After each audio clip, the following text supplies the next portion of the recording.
Oi, que bom que você está aqui de volta. Eu sou Camila Rei, coordenadora da Fisiointensiva, e quero que você seja muito bem-vindo, muito bem-vinda ao projeto Fundamentos da UTI. Nós estamos em nosso segundo encontro, caminhando em busca de uma prática cada vez mais baseada em evidência. E sua participação nesse evento é a razão da nossa existência enquanto projeto. Eu gostaria de reconhecer aqui que sua ajuda na divulgação de nossos eventos é o motor que impulsiona nosso projeto. Portanto, não deixe de marcar e compartilhar com seus amigos e colegas tudo aquilo de bom que você vê em nossas redes sociais. Vamos então ao conteúdo dessa aula. Um dos maiores desafios enfrentados em UTI é sem dúvida o manejo da assistência ventilatória, principalmente em casos complicados. Nesse cenário, saber monitorizar a mecânica pulmonar desses pacientes em ventilação assistida sob sedação torna-se necessário para o profissional. Dar diagnóstico do sistema respiratório, comparar a evolução com o passar dos dias e tomar decisões frente aos resultados encontrados são as indicações desta monitorização. Agora, como realizar?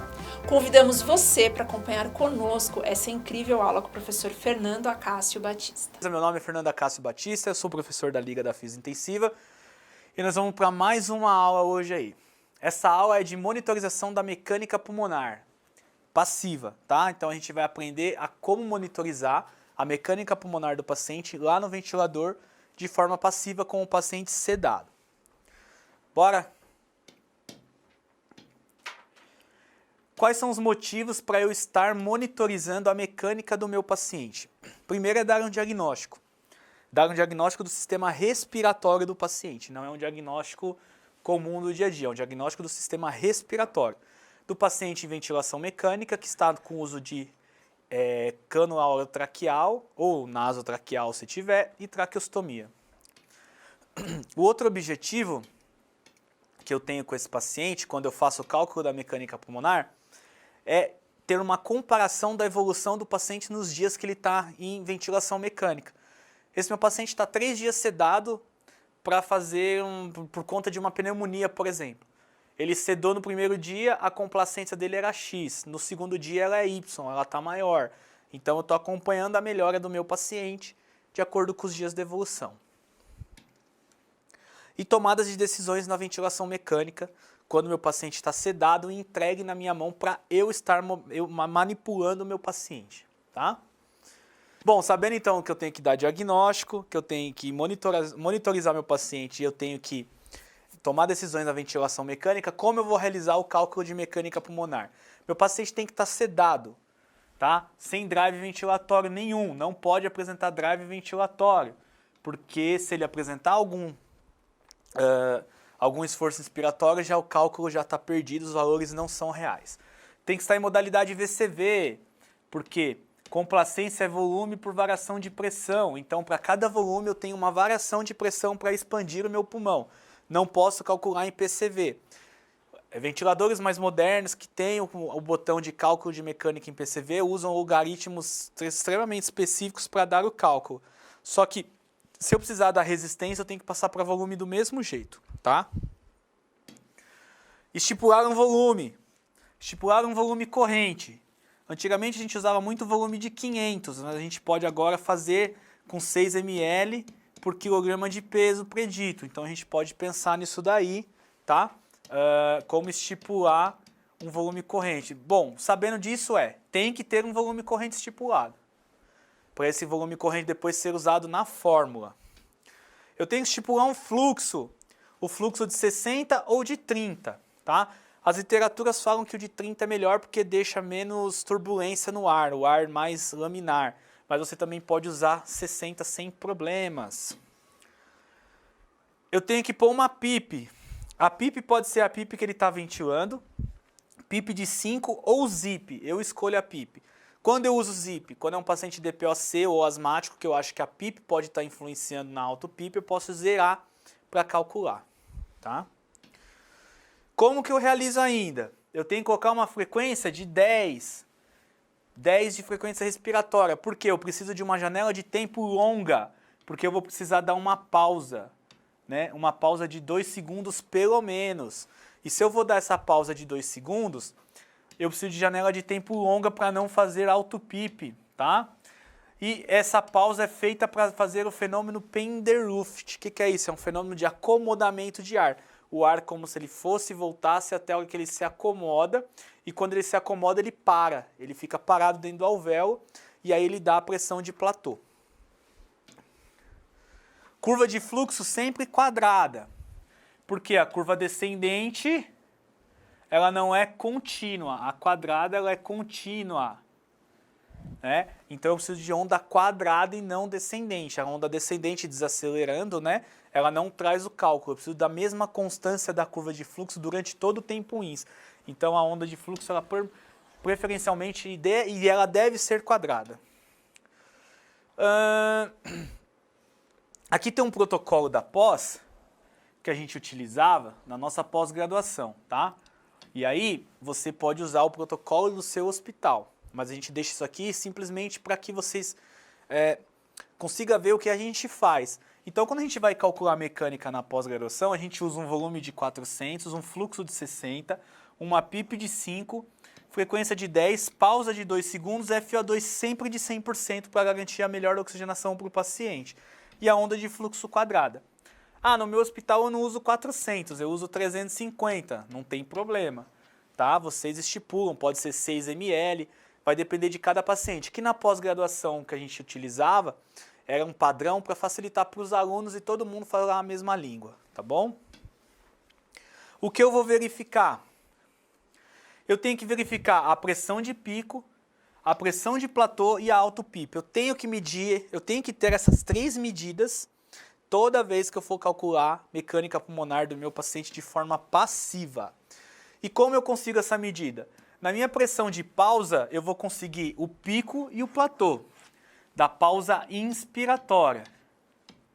A pausa insp, eu consigo a pressão de pico e a pressão de platô, né, que é a PPI e a Pplat, tá?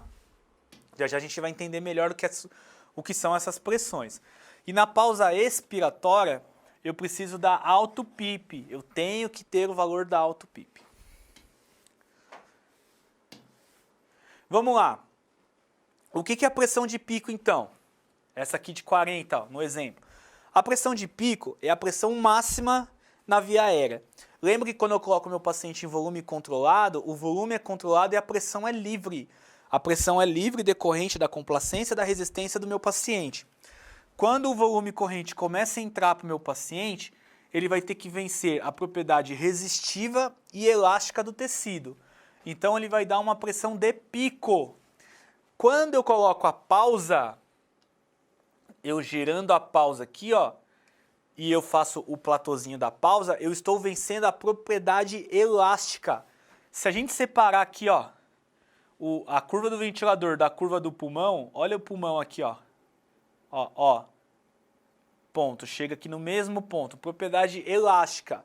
Então eu estou vencendo a propriedade elástica, pressão de platô. Pressão de pico, pressão resistida. Pressão de platô, pressão elástica. Esse aqui é um exemplo do Amato, do estudo dele de 98. E depois aqui na hora da expiração, eu vou verificar se tem auto-PIP. Nós vamos ver depois uma outra curva, tá bom? Aqui, ó, quando eu coloco o meu paciente em volume controlado para fazer o cálculo, o que eu vou ver na curva? Ó? A primeira parte da curva é a parte inspiratória. Olha lá. Então aqui eu tenho a curva de fluxo, fluxo-tempo, né? Eu tenho a curva de pressão-tempo e a curva de volume-tempo. Vamos lá. O que acontece na minha curva? Isso, muito bem, olha lá, tá vendo? Mais uma fase, então curva de volume, curva de pressão. O que eu percebo aqui é o seguinte, ó. Minha fase inspiratória,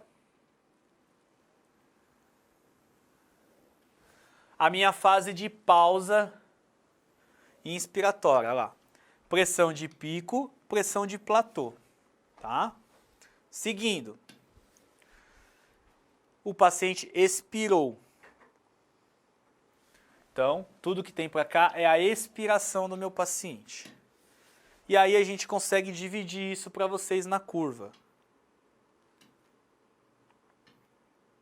Tá?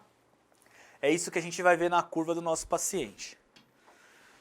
Aqui, a gente vai mostrar na curva de pressão como é o método de interrupção rápida da pausa inspiratória para ver a pressão estática. Na verdade, para a gente ver a pressão de platô. Então vamos lá. O que a gente vai mostrar aqui para vocês é o seguinte. A primeira parte da curva vai começar. Então aqui, ó, parte inspiratória, eu venci a propriedade de resistência, né, a propriedade resistiva, e tive a pressão de pico. Depois veio para a pausa e eu tenho a pressão de platô. E em seguida, meu paciente expira. Tá? Então aqui, nessa curva de pressão, em volume controlado, em VCV, eu obtive a minha pressão de pico e depois a minha pressão de platô. Olha lá, pico e platô. Tá? Eu consegui a pressão de pico aqui, platô aqui, depois da pausa. E aqui ficou a minha PIP. Tá? Vamos para outro slide aqui. E aqui, ó, que eu tinha falado para vocês, ó. Pressão resistida, quando eu preciso vencer a resistência do sistema, e a pressão elástica, quando eu já venci a resistência e eu só estou vencendo a pressão do tecido, do alvéolo. E aí tem as fórmulas, para eu calcular a resistência e para eu calcular a complacência. Se você estiver acompanhando a aula com o papel do lado, anota para não se perder. Resistência é variação de pressão por variação de fluxo. Então, automaticamente, resistência é pressão de pico menos platô dividido pelo fluxo. Complacência estática é variação de volume por variação de pressão. Então, é volume corrente dividido por pressão de platô menos PIP total. Porque a gente vai calcular a alto PIP depois. Vamos lá, próximo slide. Nós temos aqui a pressão resistida e a pressão elástica do lado.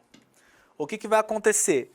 Primeira parte da curva lá, ó, eu tenho a pressão de pico. E depois da minha pausa eu tenho a pressão de platô. A curva vermelha é a curva do ventilador. A curva amarela é a curva do pulmão. Se a gente tira a pressão resistida do pulmão, você vê que a curva do ventilador é uma coisa e a curva do pulmão é outra. O pulmão se comporta de outra forma. Porém, a pressão de platô, tanto pela curva do ventilador como pela curva pulmonar, elas são iguais por conta da pausa.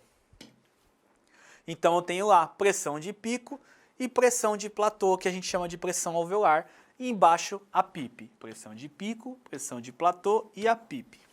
Tá? Pressão resistida, pressão de pico, pressão elástica, pressão de platô. Tá bom, então nós já vimos isso. Agora nós vamos ver o quê? Calcular a alto PIP. Para eu calcular alto PIP, eu tenho que ter critérios, que são os mesmos critérios para eu calcular a mecânica. Não, eu tenho que ter um relaxamento muscular completo, não posso ter drive ventilatório, não pode ter vazamento no sistema e nem fístula broncopleural, porque está vazando no sistema pela fístula. Se tiver vazamento, esquece, não dá para fazer. E a pausa de 2 a 3 segundos do mesmo jeito, tá? Só que agora a pausa é expiratória e não inspiratória. Vamos ver? PIP intrínseca, alto PIP. Então começou lá o meu ciclo e eu expirei. Na hora que o meu paciente expira, eu aperto o botãozinho da pausa expiratória do ventilador para conseguir saber se tem ou não alto PIP, tá? E aí a gente conseguiu ver aqui que o meu paciente tem uma alto PIP de 8, tá? Alto PIP de 8. Grave isso daí. Vamos lá. Porque eu coloquei uma PIP de 5 para fazer a monitorização. E a alto PIP é de 8. Tem ventilador que vai te dar alto PIP total e tem ventilador que vai te dar uma PIP total.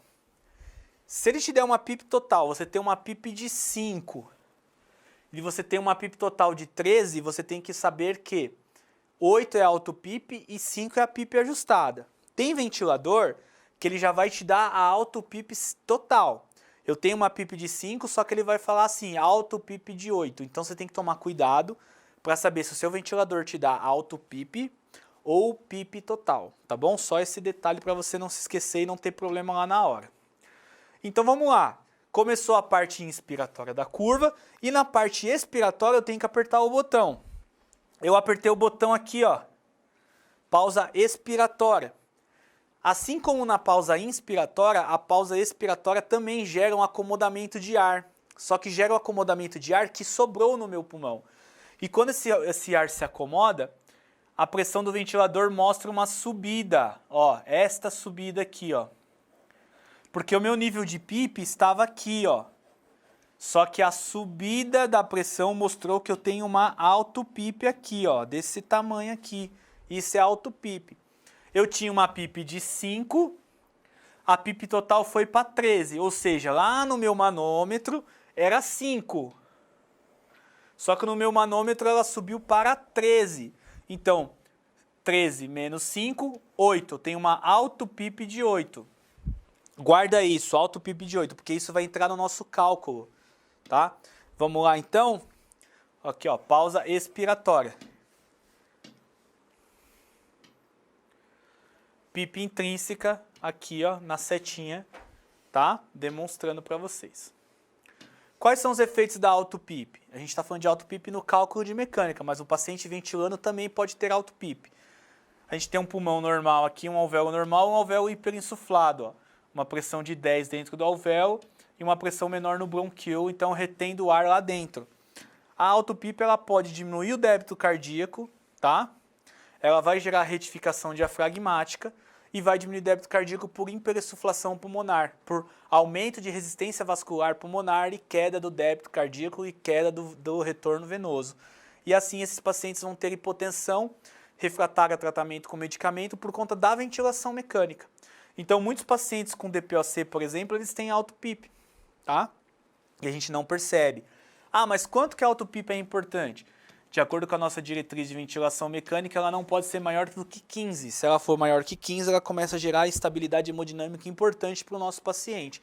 E na prática clínica eu já peguei paciente com alto PIP de 20, de 27, é muito comum. Tá? Então vamos fazer o cálculo. Eu fui lá no meu ventilador, conforme o nosso protocolo, estipulei um volume de 400, uma PIP de 5, um fluxo de 60, uma frequência de 10, uma FI de 100, uma pausa de 2 segundos e onda de fluxo quadrada. E obtive a pressão de pico, a pressão de platô e a alto PIP do meu paciente. Agora eu vou fazer os cálculos. Complacência é variação de volume por variação de pressão. Logo, a fórmula é complacência é igual volume corrente dividido por platô menos PIP total. A gente aprende que é platô menos PIP. Mas é platô menos PIP total, tá? Eu usei 400, certo? Tá aqui na lousa, 400. Então, 400 entra na fórmula, 400 ml. Qual que foi a minha pressão de pico que eu obtive? Foi de 30. E a minha de platô foi de 13. Então, vamos usar esses valores como exemplo. Se em pico eu tive 30 e platô... Perdão, se eu tive a pressão de pico de 30 e eu tinha uma PIP de 5 e eu tinha uma alto PIP de 8, então 8 mais 5 é 13, PIP total de 13. Então vamos lá, vamos jogar para a fórmula. Volume corrente de 400, pressão de platô de 30 e alto PIP mais a minha PIP, que é a PIP total, deu 13. Eu resolvo a segunda parte da equação. Então eu repito, 400 ml dividido por 17. 30 menos 13 é 17. Aí eu vou achar o resultado. A minha complacência no momento é de 23,52 ml por centímetro de água. Eu nunca posso deixar de colocar a unidade ml por centímetro de água. O que isso significa? Que para cada 1 centímetro que eu uso, eu desloco 23,52 ml de ar para dentro desse pulmão. Era assim que a gente fazia quando a gente não tinha ventiladores que monitorizavam o volume corrente. A gente calculava a mecânica pulmonar e sabia quanto de pressão eu estava colocando para quanto de volume mais ou menos estava entrando. Então, para cada um, eu desloco 23. Se eu quero 230, logo eu uso 10 de pressão. Se eu quero 460, logo eu uso 20 de pressão, tá bom? Então, é para isso que serve. E para dar o diagnóstico, aqui tem um diagnóstico, a gente já vai chegar lá. Guardem esse número. Valor normal da complacência estática é de 50 a 100 ml. Se é de 50 a 100, essa complacência ela está mais baixa do que o normal. Se ela está mais baixa do que o normal, isso quer dizer alguma coisa. A gente já vai saber, guarda isso aí no papel. Está abaixo do normal. E agora eu vou calcular a resistência. Bom, eu tinha colocado um fluxo de 60, concorda? Vamos lá. Ó, acompanha a seta aqui, ó. O meu fluxo no ventilador, ele é em litros por minuto. Mas quando eu vou fazer a fórmula, ele tem que ser em litros por segundo. Como eu faço essa transformação? Divido por 60. Então, 60 litros dividido por 60 dá 1 litro por segundo. Ah, e se fosse fluxo de 30? 30 dividido por 60 daria 0,5 litros por segundo. E assim vai. Eu sempre divido por 60 para transformar, tá bom?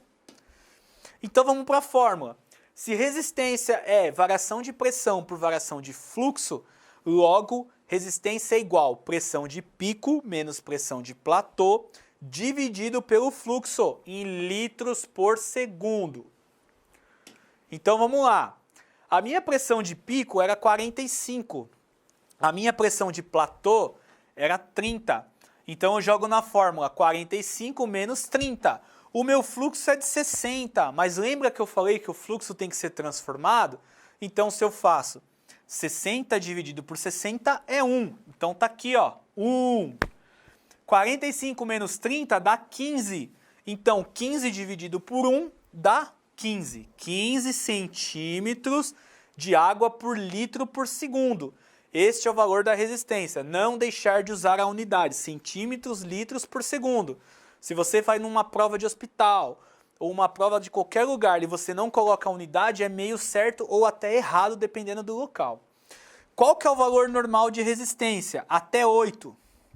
Essa aqui está acima de 8. Então essa resistência está muito alta, ela quer predizer alguma coisa. Guarda isso aí no papel também. Constante de tempo. Eu tenho que também saber o que era constante de tempo. Aqui tem um pequeno problema. A constante de tempo, o cálculo da constante de tempo, ela tem evidência E. É um cálculo baseado em opinião de especialista. Porque quando a gente faz a medida da resistência no ventilador, a gente faz a medida da resistência inspiratória e não da expiratória. E como a gente está falando de constante de tempo expiratória, algumas pessoas dizem que aquele cálculo não é tão completo, mas ele pode ser usado e eu vou mostrar para vocês depois, com um exemplo prático, como a constante de tempo pode ser usada. Então, o que é a constante de tempo? A constante de tempo, ela pode ser inspiratória e expiratória. Nós estamos falando da expiratória. Constante de tempo expiratória é o tempo necessário que eu preciso para ocorrer esvaziamento do meu pulmão. Não esvaziamento total, mas todo aquele esvaziamento de ar que o meu paciente inspirou, ele tem que sair e a gente vai ficar com a capacidade residual funcional. Pacientes que são obstrutivos, por exemplo, pacientes com DPOC e pacientes com asma, eles apresentam uma constante de tempo maior, mais alongadas. Porque eles têm a resistência alta, eles têm a complacência pulmonar muito alta, então o tempo expiratório deles é muito alto, porque o ar sai muito lento. Por quê? Imagine um cara que é obstrutivo, ele tem obstrução ao fluxo de ar, então o ar sai devagar, porque o espaço para ele sair é menor. A complacência dele é muito alta, o pulmão é muito mole. Então, se a complacência é muito alta, para o pulmão voltar para o lugar, para a sua elastância, é muito baixa. Complacência alta, elastância baixa. O que é isso? Um pulmão muito mole, entra muito ar, elastância baixa, ele se esvazia muito lentamente e ele já tem a resistência aumentada. Então, o tempo expiratório dele é muito longo, ele demora muito para soltar todo o ar. Já o paciente restritivo, é aquele paciente com pulmão duro, ele tem uma resistência baixa. Alguns até têm resistência alta, mas a maioria tem resistência baixa. A complacência é baixa e a elastância é alta. O que é isso? O pulmão é duro, difícil de expandir, mas a elastância, ó, ela volta rapidamente. Ele volta para o seu estado normal rapidamente, porque a elastância é muito alta. Uma coisa que é dura de expandir é rápida e forte para se colabar. Então o tempo expiratório é muito pequeno. Exemplo, paciente DPOC, vou fazer aqui, ele vai puxar o ar, ele vai respirar e vai soltar. Então ele puxa e ele solta.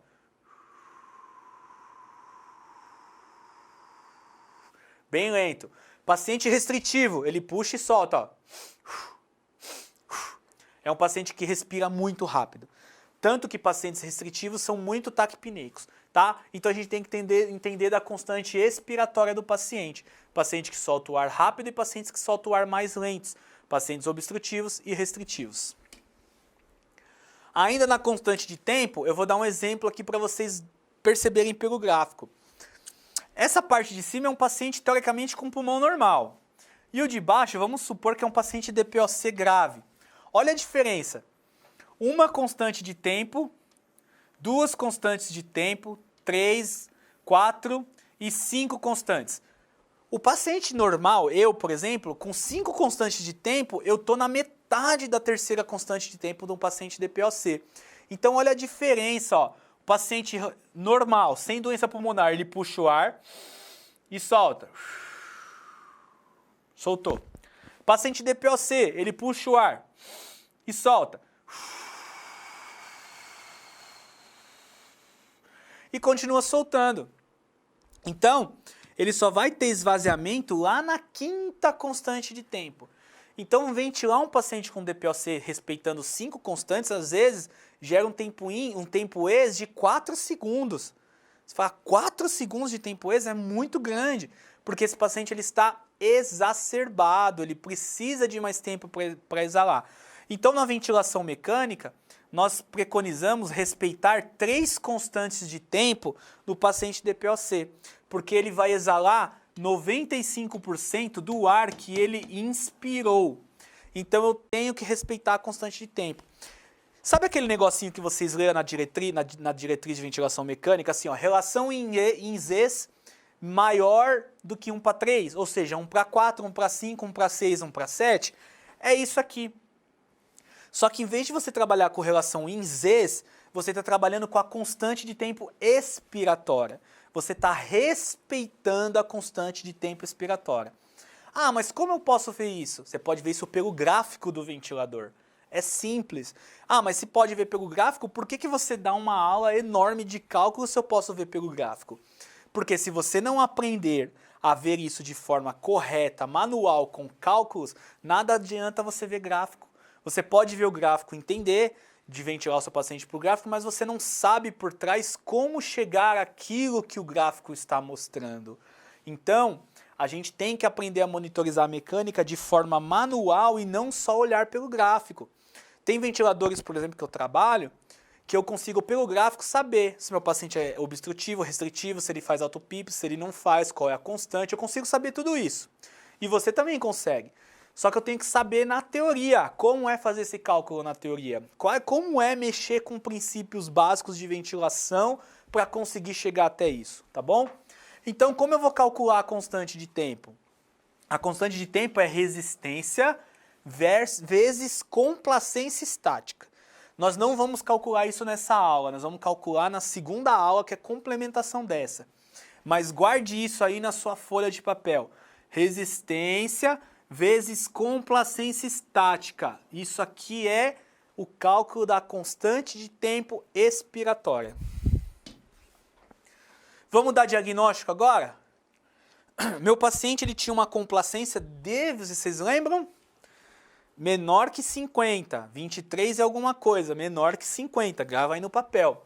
Se a minha complacência é menor que 50, o que eu falo que meu paciente é? Ele é um paciente com distúrbio restritivo. Restritivo significa restrição, algo com dificuldade para expandir. Então é aquele pulmão duro, sabe? Aquele pulmão duro, paciente com SARA, paciente com fibrose pulmonar, paciente com uma pneumonia lobar importante, são pacientes restritivos, difícil de expandir, pulmão restrito, pulmão duro. E se mas e aí? Mas a minha complacência é maior que 100. Eu dou diagnóstico? Não. Você não vai falar, mas você vai falar que o seu paciente tem uma complacência muito alta. Só isso, tá? E se a resistência for maior que 8, lembra? Quanto deu a resistência do meu paciente? Se eu não me engano, foi 15 ou 13. Mas ela é maior que 8, não é? Então, meu paciente é obstrutivo. Por que ele é obstrutivo? Porque ele tem obstrução à passagem de ar. Imagine uma passagem de ar desta aqui, ó, deste calibre, e uma deste calibre. Qual que é mais difícil para passar o ar? Essa ou essa? Essa. Então, por isso que eu falo obstrutivo. Obstrução à passagem de ar. Dificuldade para o ar passar, tá bom? E tem o paciente que tem as duas coisas, que é o nosso caso do exemplo. Nosso paciente tem um pulmão restritivo e ele também é obstrutivo. Então, é um paciente com distúrbio misto. E agora um pouquinho de monitorização de curva para vocês. Só para vocês terem uma ideia de como a gente consegue predizer como o nosso paciente está só pelas curvas. Mas não esqueçam que a gente precisa fazer os cálculos. Nós temos que aprender a usar os cálculos. Só que pela curva eu consigo ver várias coisas. Por exemplo, aqui, ó. Um paciente com curva. Qual curva? Fluxo-volume, que é aquela curva da espirometria que a gente faz, só que aqui no ventilador. E uma curva PV, pressão-volume. O que eu consigo ver aqui, ó? Meu paciente tinha uma resistência de 26 e depois se tornou 21. Beleza, por que isso aconteceu? Vamos lá. Ó, curva PV, subindo a curva Ramuins e o Ramuês. Ela tá bem alargada, né? Curva fluxo-volume. Tem um pouquinho de secreção aqui que ela tá serrilhada. Ela volta, faz uma espícula, aqui importante, e depois ela começa a esvaziar.